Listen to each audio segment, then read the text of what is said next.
5ই আগস্টের পর এক পরিবর্তিত পরিস্থিতি। আমরা সবাই একটু স্বস্তিতে থাকতে চেয়েছি। বিশ্ববিদ্যালয়ের ক্যাম্পাসের শিক্ষক ছাত্ররা তারা নির্বিঘ্নে ক্লাসে যাবে, ক্লাস থেকে বের হবে, ক্যাম্পাসে অবস্থান করবে। এখন কেন বিশ্ববিদ্যালয়ের এই অরাজক পরিস্থিতি? এখনো কিন্তু তরুণ টাটকা ছাত্রের লাশ ক্যাম্পাসের মধ্যে পড়ছে, এখনো কেন রক্ত ঝরছে, এখনো কেন রক্তের আলপনা? এখন তো আওয়ামী দোসররা নেই।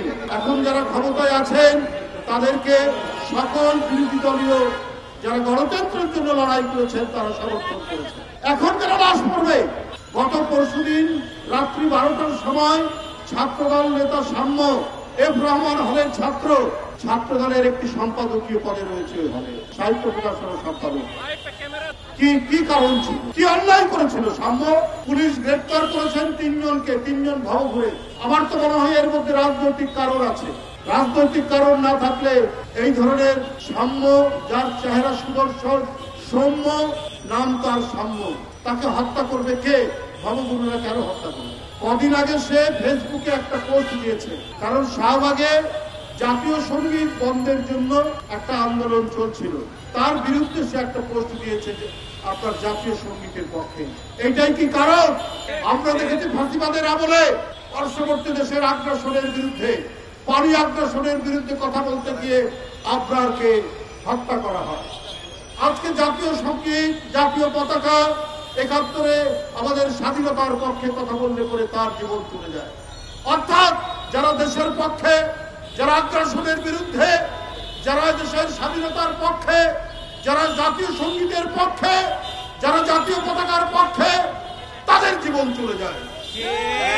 আমি এই জন্যই বলেছি যে নিশ্চয়ই এর পেছনে কোন রাজনৈতিক কারণ আছে, কারণ সে ফেসবুকে যারা আন্দোলন করছিলেন জাতীয় সঙ্গীত নিষিদ্ধে তাদের বিরুদ্ধে তার একটা বার্তা ছিল। এটাই কি কারণ? আমি পুলিশ বিভাগকে বলবো ভালো করে খতিয়ে দেখুন। ভবঘুরে গ্রেফতার করেছেন মানুষ, কিন্তু সব বিষয় সহজভাবে নেয় না।